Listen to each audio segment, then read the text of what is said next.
여러분들 산책은요 본래 목적지가 정해져 있지 않은 그런 느린 걸음을 말합니다. 거기서부터 생각을 출발시켜 보면요 매일 산책이 왜 중요한지, 산책을 하면서 어떤 생각을 하면 좋을지에 대한 답을 여러분들이 찾으실 수 있게 돼요. 육체의 어떤 부분에 대해서 감각하기, 바디 스캐닝 하면서 걷기, 이런 거죠. 자연과 사물을요 묘사적으로 감각하는 거, 파노라마 보기 같은 거죠. 그리고 무엇에 대해서 반복적으로 생각하고 생각의 이음을 해보시기를 저는 꼭 권합니다. 산책의 풍요로움을 여러분들이 이걸 통해서 아시게 될 거예요. 안녕하세요. 무엇이든 세 가지로 가르쳐드리는 명지대 교수 김익환입니다. 오늘은 산책이 주는 효능에 대해서 여러분들과 쭉 생각을 나눠보고요. 산책을 하면서 생각을 도대체 어떻게 하면 점점 우리가 멋진, 생각이 깊은, 그래서 아이디어가 정말 많은 이런 사람이 될 수 있는지에 대해서도 답을 드리려고 합니다. 산책이 갖는 기본적인 속성은요, 우리가 무엇인가 이렇게 걸어가고 하는 것은 목적지가 있지 않습니까? 그러니까 목적지를 향하는 정신의 작동이 전제되어 있는 거예요. 걸음이라는 것은요. 그런데 산책은 목적지가 없어요. 그래서 목적지가 없는 이동을 하기 때문에 우리가 목적지가 있는 걸음은 걸을 때보다는 편안하게 여러 가지를 잘 감각하고 생각할 수 있는 환경을 만들어주는 것에 다름 아니랍니다. 그래서 산책을 많이 하면 우리가 생각이 풍요로워질 수 있는 겁니다. 두 번째는요, 자연, 세상, 사물, 이런 것의 존재 속에 내가 한 구성 부분으로서 있다는 그런 자기인식을 가능하게 해줘요. 왜냐하면 천천히 걷죠. 그 다음에 목적지가 없어서 생각을 자주 하면서 가죠. 그러니까 그 상태에서 눈에 보이는 것들이 우리가 바삐 걸어갈 때보다 훨씬 더 많이 소화될 수 있지 않을까요? 이렇게 주변이 제대로 소화되면 내가 그 주변을 소유한 자가 아니라 그 주변과 함께 존재하는 사람이구나 하는 인식을 할 수 있게 되고요. 결국은 산책은 자기인식을 가능하게 하고 자연 등 속에 내가 함께 존재하는구나 하는 제대로 된 존재적 자기인식을 하게 만들어주는 그런 강점을 갖고 있습니다. 세 번째는요, 천천히 자연과 함께 걸으니까 마음이 진정되죠. 우리가 아침에 일어나서 회사에 출근을 하면은 멧돼지가 막 공격을 해와 호랑이가 내 앞에 있어, 이런 느낌의 삶을 살아가는 것이거든요. 산책은 다르죠. 산책은 편안한 마음, 조용한 마음, 이런 것들을 우리에게 제공을 해주고요. 따라서 깊은 사고를 하는데 큰 도움이 되는 겁니다. 산책이 우리에게 이런 효능을 주기 때문에 정말 우리가 알고 있는 엄청난 사람들, 위대한 사람들은 대부분 산책이라는 습관을 몸에 착 붙이고 있었어요. 매일매일 같은 시간에 산책을 한다든지 하루에 몇 번씩 산책을 하는 이런 사람들이 아주 많죠. 우리에게 제일 알려져 있는 사람, 칸트죠. 칸트는 규칙적인 산책으로 아주 유명하죠. 여러분들이 어디선가 보시거나 들은 적이 있을 텐데, 항상 칸트가 산책을 한다고 지나가면 동네 사람들이 지금 3시가 됐구나 이렇게 인식을 할 정도로 칸트는 항상 같은 길을 같은 시간에 걸었다는 거 아닙니까? 칸트의 산책은 반복적인 어떤 주제에 대한 사유의 기회였다라고 이렇게 알려져 있습니다. 그러니까 산책을 하면서 한 가지 주제에 대해서 일주일 동안 계속 반복적으로 산책 시에 그것을 생각한다는 것이죠. 그래서 생각의 치밀한 지점까지 칸트는 산책을 통해서 도달할 수 있었다, 이렇게 우리가 해석할 수 있지 않을까 싶습니다. 칸트의 저작의 성격을 생각해봐도 금방 알 수 있어요. 우리가 순수 이상 비판, 이거 어려워서 우리가 직접 읽지는 못합니다만 순수 이상 비판에 담겨있는 내용을 생각해 보면 돼요. 우리의 생각의 세계라는 것을 정말 치밀하게, 그것을 몇 가지로 구분하고 각각이 어떻게 상호작용하면서 우리의 이성이 실제로 작용하고 있는지, 또 이성적인 생각 세계의 한계 지점은 무엇인지, 이런 것들을 아주 치밀하게 밝혀냈단 말이죠. 이런 것은요, 결국은 칸트가 매일 같은 시간에 산책을 하면서 하나의 주제에 대해서 반복적으로 생각한 결과, 그런 특성이 토대가 된 상태에서 연구를 진행했기 때문에 이런 엄청난 성과를 만들어낼 수 있다라고 할 수 있겠죠. 또 한 사람, 헨리 데이비드 소로죠. 소로는 책의 제목 자체가 월든이지 않습니까? 보스턴에서 한 30분 정도 거리인데요. 저도 궁금해서 보스턴에 갔을 때 월든 호수를 찾아가 봤거든요. 정말 고즈넉하고 아름다워. 그 다음에 사이즈도 아주 적당한 그런 호수였어요. 호수 한 바퀴를 보통의 걸음으로 걸으면 한 40분 정도 걸리더라고요. 제가 월든 갔을 때 2바퀴를 돌아봤거든요. 아주 천천히 걸으면 1시간 정도 시간이 걸리는 그런 곳이었어요.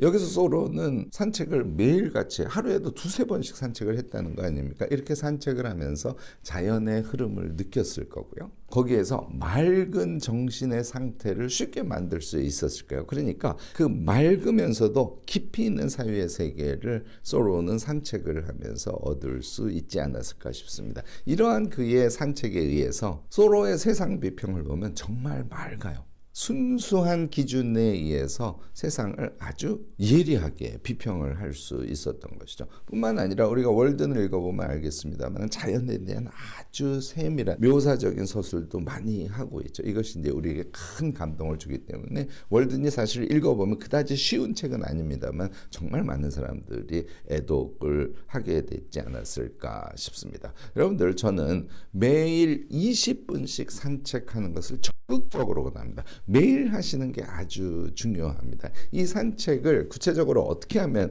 우리에게 큰 효능을 주는지에 대해서 제가 제안 말씀을 드리려고 하는데요. 첫 번째는 시작 부분이에요. 산책을 시작할 때 저는 그렇게 해야 합니다. 몸을 감각하는데 집중을 해요. 한 5분 정도는 제가 이렇게 걸으면서, 예를 들어서 발목이에요. 그러면 발이 뒤로 갔을 때 내 발목이 적절하게 젖혀지는가. 발목이 이렇게 뻗떡 서 있으면요, 온몸에 힘을 주고 걷는 것이거든요. 그래서 발목을 처음에는 신경을 쓰고요. 쭉 걸으면 발목이 점점 따뜻해지는 것을 느낄 수 있어요. 이런 게 아주 중요하다는 것이죠. 이렇게 한 다음에 저는 그 다음 생각하는 몸의 부위가 허리 부분입니다. 이 등 쪽에 허리가 척추 주변에 이렇게 볼록 나와 있지 않습니까? 걸을 때 이 허리 근육이 어떻게 움직이는가를 저는 주목하면서 그 부분을 감각하면서 걸어져요. 그렇게 하다가 어깨에 힘을 쭉 뺍니다.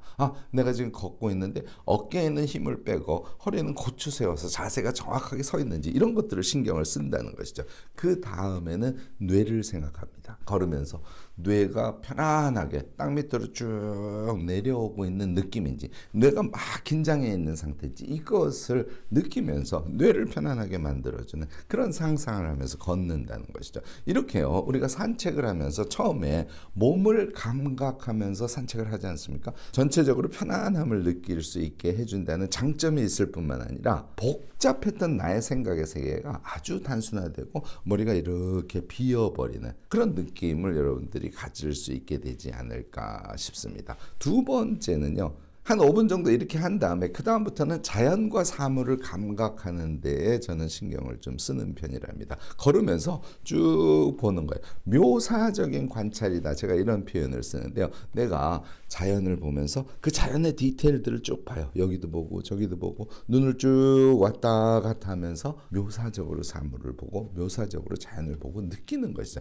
이렇게 하지 않습니까? 그러면 내가 자연, 사물, 그들과 동등하게 하나의 구성 부분이구나 하는 것을 느끼게 됩니다. 천천히 걷죠. 그 다음에 묘사적으로 사물을 보고 자연을 보지 않습니까? 그러면 나도 그 사물, 그 자연의 하나인 것 같은 느낌을 받게 된다는 거예요. 이것이 우리를 정말 고요하고 평안한 세계로 이끌어주는 아주 중요한 하나의 방법 아닌가 싶습니다. 천천히 걸으면서 자연과 사물을 감각하게, 이게 저는 20분 산책할 때 여러분들이 꼭 경험하셔야 될 지점 아닐까 생각합니다. 세 번째는요, 나 자신을 이제는 감각하는 거예요. 대부분의 시간을 여기에 씁니다. 그러니까 5분에서 한 7분 정도는 나의 육체를 감각하고 또 자연과 사물을 감각하고, 나머지 10분 이상의 시간은 저는 저 자신을 감각하는 데 집중합니다. 먼저요, 제가 산책을 하기 전까지 아침부터 그 시간까지를 영화 보듯이 돌려봐요.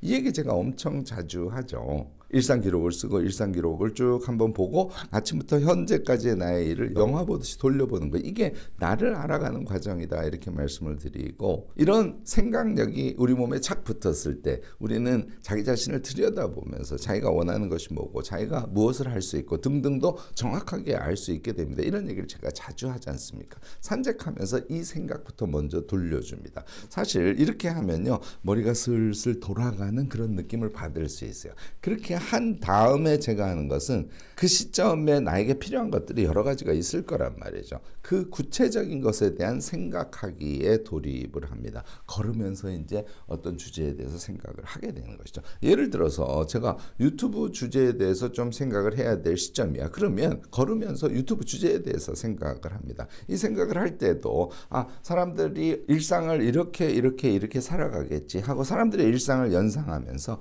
그런 일상을 살아갈 때 필요한 습관들은 뭐가 있을까? 그 일을 할 때 필요한 방법들은 뭐가 있을까? 생각 방식은 뭐가 있을까? 이런 생각들을 집중적으로 해준다는 것이죠. 이것이 무엇에 대한 생각을 한다는 거예요. 뭐 좀 더 쉬운 예를 들어볼까요? 엄마에 대한 생각을 내가 해. 그러면 엄마와 같이 한 것들이 어떤 종류들이 있지 하는 것들을 쭉 연상을 해보시는 거죠. 그 과정에서 엄마와 나와의 관계에서 문제가 있는 지점이 뭐지? 이걸 또 집중적으로 생각을 해보는 겁니다. 쭉 생각을 하다가 따라서 앞으로는 엄마에게 이런 행동을 해야겠어. 이렇게 생각을 맺어주는 것이죠.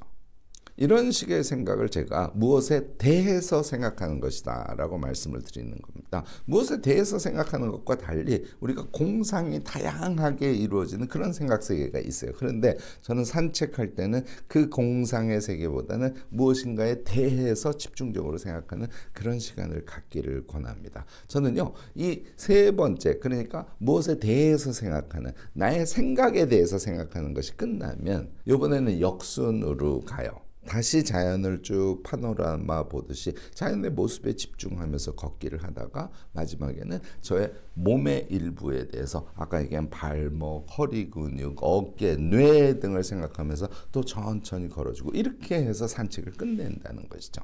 여러분들, 제가 지금 말씀드린 대로 세 가지에 대해서 계속 생각을 하면서 산책을 편안하게 하시지 않습니까? 우리의 마음의 상태 자체가 완전히 달라집니다. 몸도 편안해지고요. 이 산책이 우리의 하루를 정말 풍요롭게 만들어주는데 결정적인 역할을 한다는 거 여러분들 잊지 마시기 바랍니다. 제가요, 이렇게 산책의 중요성을 여러분들이 강조를 해도 문제는 이 산책을 지속하는 게 쉽지 않다는 이야기예요. 그래서 이 지속을 위해서 제가 여러분들께 두 가지를 반드시 고정하세요, 이렇게 조언을 드립니다. 첫 번째는요, 공간의 고정이에요. 아까 제가 산책의 성격이 어떤 목적지를 향해서 가는 그런 걸음이 아니다. 이게 산책의 기본적인 속성이다. 이런 말씀을 드렸지 않습니까? 이걸 위해서는 20분 정도 걸리는 산책로를 여러분들의 사무실 또는 여러분들의 집에서 가장 가까운 곳에 여러분들이 개발을 하는 게 먼저 필요합니다. 한두 번 걸어보면 20분 정도 딱 걸리네. 이런 산책로를 여러분들이 개발하실 수 있을 거예요. 요거는요, 우리 집 주변에는 자연이 없어. 그래서 그냥 아스팔트 길을 계속 걸어야 돼.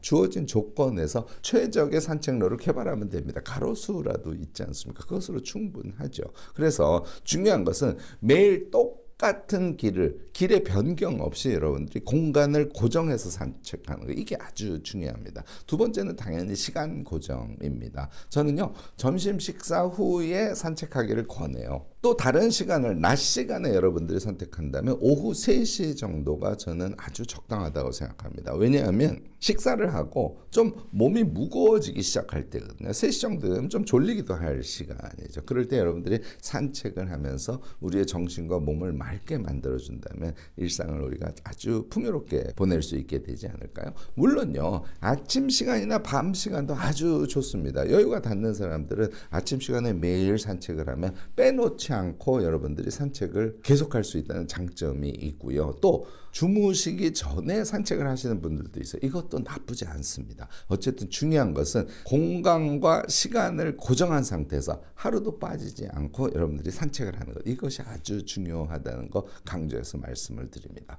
여러분들, 산책의 근본적인 효능은 나를 온전히 느끼는 데 있어요. 그리고 육체적, 정신적으로 안정화를 시켜준다는데 그 효능에 가장 중심이 있습니다. 이것을 확보한 상태에서요, 생각을 정리하는 그런 효능을 갖고 있어요. 또 생각을 무엇에 대해서 계속 하기 때문에 생각에 깊이를 더해주는 그런 효능이 있습니다. 여러분들, 오늘 제 영상 들으시고요, 매일 20분 산책을 반드시 생활화하시기를 권해요. 나를 만나는 삶을 여러분들 이어갈 수 있는 하나의 계기를 산책을 통해서 얻을 수 있게 되지 않을까 싶습니다. 네, 오늘 저의 산책에 대한 이야기가 여러분들께 도움이 되셨다면 좋아요, 구독, 알림 설정까지 꼭 부탁드리겠습니다.